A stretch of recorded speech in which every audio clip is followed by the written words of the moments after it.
Hello guys, तो मैं हूं पिंकी पालीवाल और आज हम क्या पढ़ेंगे। आज हमारा चैप्टर है सॉलिड स्टेट। तो सॉलिड स्टेट के जितने भी कीवर्ड्स हैं जो हमारे एमसीक्यूज के अंदर यूज होते हैं या 1 मार्क क्वेश्चन के अंदर पूरा समराइज करके हम इस वाली वीडियो के अंदर पढ़ने वाले हैं। तो शुरू करते हैं। सबसे पहले देखो हमारे पास में क्या है इस वाले चैप्टर के अंदर जो हमसे क्वेश्चंस पूछे जाते हैं वो आते हैं इस वाले पॉइंट से, यानी कि packing fraction and packing efficiency से पूछे जाते हैं। और दूसरा, अगर हमें कोई एटम कॉर्नर पर प्रेजेंट है, फेस पर प्रेजेंट है या बॉडी के सेंटर पे प्रेजेंट है, अगर हमें उसका कंट्रीब्यूशन प्रेजेंट है तो जो क्वेश्चंस पूछे जाते हैं फॉर्मूला ऑफ कंपाउंड बनाने वाले, उनको हम क्या कर सकते हैं, सॉल्व कर सकते हैं। तो देखो, जो एटम नहीं, यहां हम पार्टिकल वर्ड का यूज करते हैं, पार्टिकल या फिर स्फीयर्स का यूज करते हैं। यहाँ पर जो एग्जैक्ट वर्ड हम यूज करेंगे, तो यहां पर बोलते हैं कि अगर आपके पास पार्टिकल कॉर्नर पर प्रेजेंट है यूनिट सेल के, मतलब यूनिट सेल कैसा होता है, ठीक जैसे हमारा एक रूम होता है ना, एक कमरा होता है, क्यूबॉइड शेप का एक यूनिट सेल होता है। अगर उस क्यूबॉइड नहीं, क्यूब शेप का हमारे पास में, क्योंकि क्यूबॉइड तो रेक्टेंगुलर शेप में हो जाएगा, हमारे पास में क्या होगा, क्यूब होगा, क्योंकि उसकी सारी साइड्स क्या होने वाली है, बराबर होने वाली है। तो जो कॉर्नर पर अगर सिर्फ आपके पास में क्या हो, पार्टिकल प्रेजेंट हो, तो एक क्यूब के अंदर 8 कॉर्नर्स होते हैं, तो और हर एक कॉर्नर वाला जो पार्टिकल होगा उसका कंट्रीब्यूशन होता है 1/8 हमारे पास में। ठीक है, तो अगर नेक्स्ट है हमारे पास में, अगर कोई पार्टिकल फेस के सेंटर के ऊपर प्रेजेंट है, यानी कि ये मान लो कि आपका एक कमरा है, एक रूम है, उसके अंदर क्या होंगी, एक तो 4 वॉल्स होंगी, एक रूफ होगी और एक आपके पास में क्या होगा, नीचे वाला फ्लोर होगा, यानी कि 4 दीवार और एक ऊपर छत वाला हिस्सा और एक नीचे फर्श वाला, तो टोटल 6 फेस होते हैं क्यूब के अंदर। तो जो फेस वाला पार्टिकल होता है उसका कंट्रीब्यूशन होता है 1/2। ठीक है, उसके बाद में अगर कोई पार्टिकल एज के ऊपर प्रेजेंट है, अब देखो हमारे पास में कितने एजेस होते हैं किसी क्यूब के 8, हमारे पास में 12 एजेस होते हैं, यानी कि एजेस हम उन पॉइंट को बोलते हैं जो लाइंस आपके पास में क्या करती हैं, 2 पॉइंट्स को जोड़ती हैं, उनको हम क्या बोलते हैं, एजेस बोलते हैं। तो अगर एज पे कोई पार्टिकल प्रेजेंट है तो उसका कंट्रीब्यूशन होता है 1/4। नेक्स्ट है बॉडी के सेंटर पे, यानी अगर मान लिया एक रूम है आपका, उसके सेंटर में आपने कोई बॉल रखी हुई है या बॉल लटकाई हुई है इस तरीके से, तो उसका कंट्रीब्यूशन पूरा का पूरा क्या होता है, 1 होता है, क्योंकि वो किसी के साथ शेयरिंग ही नहीं करती, इसीलिए उसका कंट्रीब्यूशन क्या होता है, 1 होता है। तो यह है हमारे कंट्रीब्यूशन। उसके बाद में अगर आप सिंपल क्यूबिक की बात करो, यानी सिंपल क्यूबिक यूनिट सेल है, तो उसके अंदर Z रिप्रेजेंट करता है एक्चुअल नंबर ऑफ पार्टिकल्स को। तो सिंपल क्यूबिक के अंदर सिर्फ 8 कॉर्नर्स के ऊपर आपके पास में पार्टिकल्स प्रेजेंट होते हैं, तो वहां पर net actual number of particles निकलकर आते हैं 1। ठीक है, दूसरा पैकिंग फ्रैक्शन क्या होती है सिंपल क्यूबिक की। सो सिंपल क्यूबिक की आपके पास में पैकिंग फ्रैक्शन होती है 52.4%, पैकिंग एफिशिएंसी है 52.4%, अगर पैकिंग फ्रैक्शन पूछे तो वो होता है 0.524। ठीक है, क्योंकि पैकिंग एफिशिएंसी में हम 100 से मल्टीप्लाई कर देते हैं। यहां पर अगर एज लेंथ और रेडियस का रिलेशन पूछे तो वो होता है A = 2R। नेक्स्ट है फेस सेंटर्ड क्यूबिक, अगर आपके पास यूनिट सेल है तो उसके अंदर टोटल नंबर ऑफ पार्टिकल जो एक्चुअली प्रेजेंट होते हैं वो होते हैं 4। वैसे क्या होता है, 8 पार्टिकल्स कॉर्नर्स के ऊपर प्रेजेंट होंगे और 6 फेस के ऊपर प्रेजेंट होंगे, लेकिन उनसे जो नेट निकल कर आता है वो कितने पार्टिकल्स निकल कर आते हैं, 4। और पार्टिकल्स किस शेप के होते हैं, स्फेरिकल शेप के। तो फेस सेंटर्ड क्यूबिक के अंदर आपकी पैकिंग एफिशिएंसी होती है 74% और पैकिंग फ्रैक्शन होती है 0.74।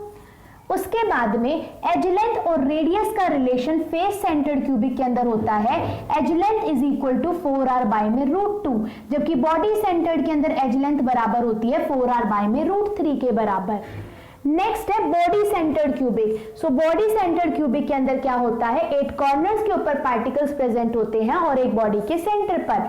तो यहां पर हमारे पास एक्चुअल नंबर ऑफ पार्टिकल्स आते हैं 2 और यहां पर पैकिंग एफिशिएंसी होती है 68%। ठीक है, और पैकिंग फ्रैक्शन पूछे तो 0.68। ठीक है अपने पास में। नेक्स्ट है हमारे पास में 1D, 2D and 3D arrangement of particle, मतलब 1 dimensional arrangement of particle, two dimensional arrangement of particle and three dimensional arrangement of particles.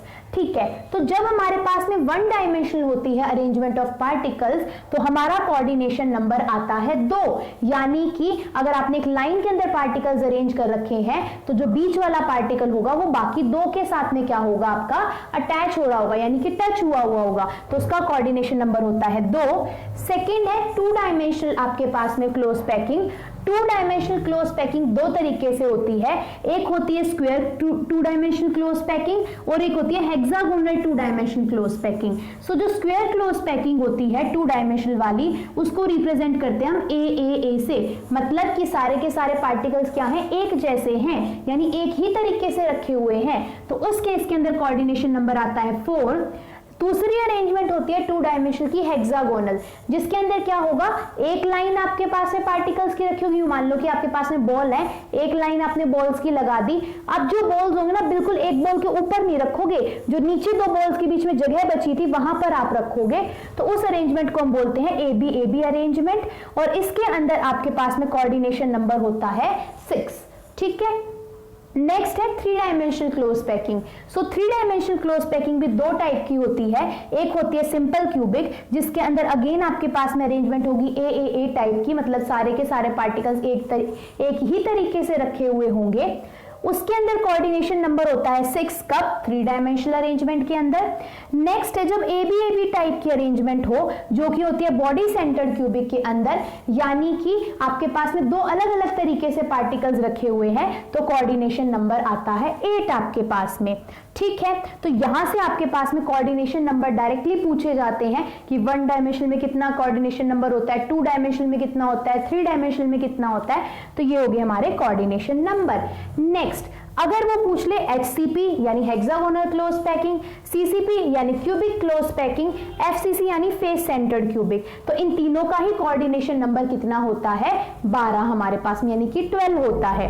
अगर पूछे बॉडी सेंटर्ड क्यूबिक का कोऑर्डिनेशन नंबर तो वो होता है 8। हमने पहले भी पढ़ा कौन से टाइप की अरेंजमेंट होती है, ए बी टाइप की। ठीक, तो यहां से हमारे डायरेक्ट एमसीक्यूज बनते हैं, यहां से बनते हैं। नेक्स्ट है octahedral void and tetrahedral void. यहां पर भी क्या है, वॉइड है हमारे पास में, ऑक्टाहेड्रल एंड टेट्राहेड्रल वॉइड। सो जितने हमारे पास में एक्चुअल नंबर ऑफ पार्टिकल होते हैं किसी भी यूनिट सेल के अंदर, फेस सेंटर्ड, बॉडी सेंटर्ड, सब क्या है, यूनिट सेल के टाइप है ना, तो जो आपके पास में ऑक्टाहेड्रल वॉइड होता है उसको हम जो Z क्या है, यहाँ पर Z रिप्रेजेंट करता है actual number of particles present in unit cell. जैसे हमने 1, 4, 2 यहाँ पे निकाल लेते, तो जितने एक्चुअल नंबर ऑफ पार्टिकल्स होते हैं किसी भी यूनिट सेल के अंदर, उतने ही क्या होते हैं आपके पास में ऑक्टाहेड्रल वॉइड, और उसके 2 गुने होते हैं कि आपके पास में टेट्राहेड्रल वॉइड। ठीक है, अब देखो R का मतलब है यहाँ पर रेडियस ऑफ वॉइड, और कैपिटल R का मतलब है रेडियस ऑफ स्फीयर यानी रेडियस ऑफ पार्टिकल। तो अगर रिलेशन निकाल आपके पास में आए कि वॉइड की रेडियस और आपके पास में स्फीयर की रेडियस के बीच में क्या रिलेशन होगा, तो वो होता है R is equal to 0.414 capital R, किसके अंदर, ऑक्टाहेड्रल वॉइड में। जब भी ये रिलेशन हमारे पास में टेट्राहेड्रल वॉइड में होता है, that R is equal to 0.225 capital R, ये है रेडियस ऑफ टेट्राहेड्रल वॉइड, और ये है आपके पास में रेडियस ऑफ स्फीयर। ठीक है, हमारे पास में ये चीज आती है। एक क्वेश्चन और पूछा जाता है यहां से कि आपको बोलेगा trigonal void, tetrahedral void and octahedral void, size के अकॉर्डिंग अरेंज करो। तो हमेशा ट्राइगोनल वॉइड का सबसे ज्यादा छोटा साइज होता है, उससे बड़ा होता है टेट्राहेड्रल का, और उससे बड़ा होता है ऑक्टाहेड्रल वॉइड का साइज। ठीक है, हमारे पास में तो ये हो गया हमारे पास में साइज। वॉइड असल में क्या होती है, खाली जगह को हम बोलते हैं। ठीक है, नेक्स्ट है हमारे पास में कोऑर्डिनेशन नंबर से ही देख लो एक बार। अब मान लिया ये आपके पास में ना R पॉजिटिव और R नेगेटिव की रेडियस रेशियो दे रखी है, मतलब R पॉजिटिव यानी कि कैटायन की रेडियस रेशियो, R नेगेटिव यानी कि एनायन की रेडियस रेशियो। तो रेडियस रेशियो से क्या पूछा जाता है कि अगर आपके पास में रेडियस रेशियो लेस देन 0.225 है तो आपका कोऑर्डिनेशन नंबर कितना होगा, 2 होगा या फिर 3 होगा। ठीक है, 2 भी हो सकता है, 3 भी हो सकता है। ऑप्शन में 2 और 3 या तो इकट्ठे मिलेंगे या फिर बिल्कुल अलग अलग ऑप्शंस मिलेंगे, या फिर कोई बोथ का ऑप्शन मिलेगा। ठीक है, नेक्स्ट है, अगर आपकी रेडियस रेशियो 0.225 से 0.414 के बीच में है तो आपका कोऑर्डिनेशन नंबर होता है 4। किससे पता चलेगा? वो बोल देगा कि आपके पास में कोऑर्डिनेशन नंबर 4 है, तो बताओ उसकी रेडियस रेशियो कितनी होगी। उसकी रेडियस रेशियो होती है 0.225 से लेकर 0.414 तक। ठीक है, हमारे पास मतलब एक रेंज होती है। 4 कोऑर्डिनेशन नंबर का एग्जांपल होता है जिंक सल्फाइड। नेक्स्ट है 0.414 से लेकर 0.732 तक जिनकी रेडियस रेशियो होती है उनका कोऑर्डिनेशन नंबर होता है 6। जैसे एग्जांपल हो गया आपका NaCl। नेक्स्ट है, अगर 0.732 से लेकर 1 तक आपकी रेडियस रेशियो हो तो उसका कोऑर्डिनेशन नंबर आता है 8। जैसे कि एग्जांपल हो गया सीजियम क्लोराइड। ये क्या है आपके पास में सब कोऑर्डिनेशन नंबर्स हैं। ठीक है, वो आपको कोऑर्डिनेशन नंबर देगा और पूछेगा रेडियस रेशियो की रेंज बताओ, या फिर बोल देगा कि जैसे सीजियम क्लोराइड का स्ट्रक्चर है, बताओ सीजियम क्लोराइड का यूनिट सेल है, बताओ इसकी रेडियस रेशियो क्या आएगी, किस रेंज के अंदर आएगी। ठीक है, नेक्स्ट यहां पर मैंने अगेन आपके पास में कोऑर्डिनेशन नंबर ही लिखे हुए हैं। मतलब जैसे NaCl हो गया, NaCl के अंदर आपके पास कैटायन और एनायन की क्या रेशियो होती है? तो रेशियो होती है 6:6, यानी 6 सोडियम आयन प्रेजेंट होंगे आपके यूनिट सेल के अंदर और 6 ही क्लोराइड आयन प्रेजेंट होंगे। ठीक है, इसको भी हम कोऑर्डिनेशन नंबर बोल देते हैं। सीजियम क्लोराइड के अंदर आपकी रेशियो होती है 8:8। जिंक सल्फाइड के अंदर आपकी रेशियो होती है 4:4, यानी 4 Zn2 पॉजिटिव आयन और 4 ही आपके पास में S2 नेगेटिव आयंस। नेक्स्ट है कैल्शियम फ्लोराइड। कैल्शियम फ्लोराइड के स्ट्रक्चर को आप फ्लोराइड स्ट्रक्चर भी बोलते हैं और इसके अंदर कोऑर्डिनेशन नंबर होता है 8:4, यानी 8 कैल्शियम आयन प्रेजेंट होंगे और 4 क्या प्रेजेंट होंगे आपके पास में F नेगेटिव आयंस। ठीक है, नेक्स्ट है सोडियम ऑक्साइड। तो सोडियम ऑक्साइड को हम बोलते हैं एंटी फ्लोराइड स्ट्रक्चर। या तो आपको वो सोडियम ऑक्साइड बोलेगा या फिर क्या बोलेगा कि एंटी फ्लोराइड स्ट्रक्चर के अंदर क्या कोऑर्डिनेशन नंबर होगा, तो वो होगा 4:8। ये भी डायरेक्टली पूछे जाते हैं। अब देखो ये चीज क्लियर हो गई। यहां पर डिफेक्ट से रिलेटेड लिखा हुआ ये मैं बताती हूं। उससे पहले देखो डेंसिटी को हम रो से रिप्रेजेंट करते हैं और डेंसिटी निकालने का फॉर्मूला होता है Zm अपॉन में A क्यूब इंटू का N0। Z होता है actual number of particle in unit cell, M होता है मॉलिक्यूलर मास, A होता है आपके पास में एज लेंथ और N होता है एवोगाड्रो नंबर और रो होता है आपकी डेंसिटी। ठीक है, तो ये हो गया हमारा डेंसिटी का फॉर्मूला। नेक्स्ट है आपके पास में कि अलग अलग टाइप के जो सॉलिड्स हैं आपके पास में कौन कौन से होते हैं। अब देखो जो सॉलिड पढ़े हमने यूनिट सेल के अंदर, तो ये सॉलिड भी क्या होते हैं, अलग अलग मैग्नेटिक प्रॉपर्टी को शो करते हैं। यानी इन फील्ड्स, इन जो आपके पास में सॉलिड है, जब इनके ऊपर आप एक्सटर्नल मैग्नेटिक फील्ड लगाओगे तो ये कैसे रिस्पॉन्स दिखाते हैं। जैसे जो पैरामैग्नेटिक सब्सटेंसेस होते हैं इनके अंदर क्या प्रेजेंट होते हैं, अनपेयर्ड इलेक्ट्रॉन। सीधा सीधा पूछेगा पैरामैग्नेटिक सब्सटेंस की प्रॉपर्टी कौन सी है, तो इसके अंदर अनपेयर्ड इलेक्ट्रॉन प्रेजेंट होते हैं और ये एक्सटर्नल मैग्नेटिक फील्ड की तरफ क्या होता है, अट्रैक्ट होते हैं। ठीक है, नेक्स्ट है डायामैग्नेटिक सब्सटेंसेस।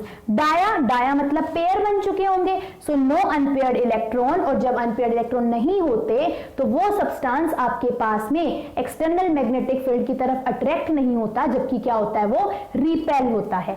ठीक है, हमारे पास में डायामैग्नेटिक में कोई अनपेयर्ड इलेक्ट्रॉन नहीं होते, पैरामैग्नेटिक में अनपेयर्ड इलेक्ट्रॉन होते हैं। नेक्स्ट है फेरोमैग्नेटिक सब्सटेंसेस। सो फेरोमैग्नेटिक सब्सटेंसेस के अंदर क्या होता है, large number of unpaired electron होते हैं, काफी ज्यादा मैग्नेटिक फील्ड की तरफ ये अट्रैक्ट होता है और एक खासियत है इसके अंदर डोमेन्स की फॉर्मेशन होती है। और जब आप जैसे ही आप एक्सटर्नल मैग्नेटिक फील्ड लगाओगे फेरोमैग्नेटिक सब्सटेंस के ऊपर, तो इसके जो सारे के सारे इलेक्ट्रॉन्स हैं वो एक डायरेक्शन के अंदर ओरिएंट हो जाते हैं और अगर आप अब मैग्नेटिक फील्ड को हटा भी दोगे तो भी ये मैग्नेट की तरह ही बिहेव करेंगे। तो इसीलिए इनको क्या बोला जाता है, परमानेंट मैग्नेट भी बोला जाता है। पैरामैग्नेटिक सब्सटेंस में जैसे ही आप मैग्नेटिक फील्ड हटाओगे तो वो अपना मैग्नेटिक कैरेक्टर भी लूज कर देंगे। ठीक है, हमारे पास में नेक्स्ट आते हैं डिफेक्ट्स। जैसे सबसे पहला है स्कोटकी डिफेक्ट। तो स्कोटकी और फ्रेंकल डिफेक्ट दोनों ही स्ट्राइकोमेट्रिक डिफेक्ट में आते हैं। दूसरा, स्कोटकी डिफेक्ट के अंदर क्या होता है, equal number of cations and anions क्या करते हैं, अपनी जगह से मिस हो जाते हैं। यानी ये एक तरीके का वैकेंसी डिफेक्ट है क्योंकि इसमें equal number of cations and anions क्या है, मिसिंग है अपनी पोजीशन पे। अगर कोई चीज मिस हो रही है यानी वहां पर आपकी डेंसिटी क्या करेगी, डिक्रीज करेगी। क्यों, क्योंकि नंबर ऑफ पार्टिकल डिक्रीज करे। नेक्स्ट पॉइंट, जो आपके पास में स्कॉटकी डिफेक्ट होता है, यहां पर कैटायन और एनायन के बीच में साइज का डिफरेंस ज्यादा नहीं होता, मतलब आपके पास में स्मॉल डिफरेंस होता है साइज ऑफ कैटायन और एनायन के अंदर। स्कॉटकी डिफेक्ट ज्यादातर एस ब्लॉक एलिमेंट के अंदर शो किया जाता है जिनका हाई कोऑर्डिनेशन नंबर होता है, ठीक है हमारे पास में। अच्छा, अगर एग्जांपल पूछ ले स्कॉटकी डिफेक्ट का, जैसे NaCl हो गया आपके पास में, ठीक है, और आगे मैं बताऊंगी एक AgBr मैंने लिखा हुआ है। सिल्वर ब्रोमाइड आपका एक ऐसा है जो हमारे पास में स्कॉटकी डिफेक्ट को भी शो करता है और फ्रेंकल डिफेक्ट को भी, ठीक है, एक क्वेश्चन ये बन गया। नेक्स्ट है फ्रेंकल डिफेक्ट। फ्रेंकल डिफेक्ट आपका अगेन एक स्ट्राइकोमेट्रिक डिफेक्ट है और ये है स्ट्राइकोमेट्रिक डिफेक्ट में भी इंटरस्टिशियल डिफेक्ट का टाइप। क्यों? क्योंकि इसमें क्या होता है, साइज ऑफ कैटायन और एनायन के बीच में लार्ज डिफरेंस होने की वजह से जो आपके पास में जो भी स्मॉलर आयन होगा वो अपनी जगह को छोड़कर बीच में जो खाली जगह होगी यानी इंटरस्टिशियल साइट होगी, सिर्फ अपनी जगह छोड़कर वहां पर आ जाता है, यानी कोई पार्टिकल यहां से बाहर नहीं गया, इसीलिए यहां पर डेंसिटी पे कोई चेंज नहीं आता। सिर्फ एक लौता डिफेक्ट है फ्रेंकल डिफेक्ट जहां पर डेंसिटी पे कोई चेंज नहीं आता, यानी कि रिमेन अनचेंज्ड। फ्रेंकल डिफेक्ट आपके पास में मिलता है डी ब्लॉक एलिमेंट के अंदर और जिनका कोऑर्डिनेशन नंबर क्या होता है, कम। एग्जाम्पल, कोऑर्डिनेशन नंबर लो, जैसे silver bromide, silver chloride, silver iodide, सब के सब सिल्वर के किस में आते हैं, फ्रेंकल डिफेक्ट में। एक एग्जाम्पल होता है zinc sulphide, zinc is also in d block element, so ये भी क्या शो करता है आपका फ्रेंकल डिफेक्ट, ठीक है। नेक्स्ट है आपके पास में metal excess defect. Metal excess due to presence of anionic vacancy, यानी मेटल ज्यादा हो रहा है, मतलब कि कैटायन की अमाउंट ज्यादा हो रही है। क्यों? क्योंकि यहां पर एनायनिक की क्या होगी आपके पास में, कमी, यानी एनायन की क्या है, वैकेंसी है वहां पर, यानी एनायन क्या है, कम है। सो कौन सा डिफेक्ट है, metal excess due to anionic vacancy, ठीक है। तो इसके अंदर क्या खासियत होती है, जो आपके पास में एल्कली मेटल होते हैं वो शो करते हैं इस वाले डिफेक्ट को, कौन से को, metal excess due to anionic vacancy. जैसे ये दोनों के दोनों स्ट्राइकोमेट्रिक डिफेक्ट थे, ये दोनों डिफेक्ट जो है ये है आपके पास में नॉन स्ट्राइकोमेट्रिक डिफेक्ट के एग्जांपल, ठीक है, जिसमें से पहला है metal excess due to anionic vacancy. इस डिफेक्ट को शो करते हैं alkali metal halides, alkali metal halide, जैसे कि sodium chloride, lithium chloride, potassium chloride. इस वाले डिफेक्ट के अंदर एफ सेंटर बनते हैं, बहुत बार पूछा जाता है एफ सेंटर कौन से टाइप के डिफेक्ट के अंदर बनते हैं, so metal excess due to absence of anion वाले डिफेक्ट के अंदर, ठीक है। अच्छा, और इसमें इंपॉर्टेंट क्वेश्चन क्या बनता है इस वाले डिफेक्ट के अंदर, कि जैसे मान लिया सोडियम क्लोराइड है, अगर आप इसको सोडियम के वेपर्स की प्रेजेंस में हीट करोगे तो ये सोडियम क्लोराइड येलो कलर को शो करता है। अगर आप लिथियम क्लोराइड को के अंदर देखो तो लिथियम क्लोराइड के अंदर इस डिफेक्ट की वजह से पिंक कलर आता है, पोटेशियम क्लोराइड के अंदर इस वाले डिफेक्ट की वजह से वॉयलेट कलर आता है। तो यानी यहां पर क्या आते हैं आपके पास में कंपाउंड्स कलर शो करते हैं और क्या बनता है, एफ सेंटर। लास्ट है metal excess defect due to presence of extra cation. अब एक्स्ट्रा कैटायन कब आएगा आपके पास में, यहां क्या होगा, मेटल एक्सिस होगी, मतलब कैटायन अगेन ज्यादा है। क्यों? Due to presence of extra cation. Extra cation कहीं बाहर से आया और इंटरस्टिशियल साइट को ऑक्यूपाई कर लेगा। अब एक्स्ट्रा कैटायन है, न्यूट्रलिटी मेंटेन करनी है, तो उस न्यूट्रलिटी को मतलब कि न्यूट्रलाइज करने के लिए पॉजिटिव चार्ज को बाहर से आएगा एक इलेक्ट्रॉन जो पॉजिटिव चार्ज को बैलेंस करेगा, और उस इलेक्ट्रॉन की वजह से ये वाले कंपाउंड भी क्या देते हैं, कलर शो करते हैं, लेकिन यहां पर एफ सेंटर नहीं बनते। जैसे कि जिंक ऑक्साइड के अंदर ये वाला डिफेक्ट शो होता है हमारे पास में। जिंक ऑक्साइड क्या होता है आपके पास में, जैसे ही आप इसे हीट करते हो तो ये Zn2 पॉजिटिव के अंदर टूट जाता है और साथ में इलेक्ट्रॉन्स रिलीज होते हैं, और उन इलेक्ट्रॉन्स की वजह से इसमें क्या आता है, कलर आता है, येलो कलर के वेपर्स बनते हैं यहां पर जिंक ऑक्साइड के अंदर, ठीक है। सो कलर के यहां पर भी आता है आपके पास में जिंक ऑक्साइड के अंदर due to presence of extra cation, और ऊपर क्या था, due to absence of anion, ठीक है। तो यहीं पर ही हमारे क्या हो जाते हैं, सॉलिड स्टेट के सारे इंपॉर्टेंट पॉइंट्स कंप्लीट।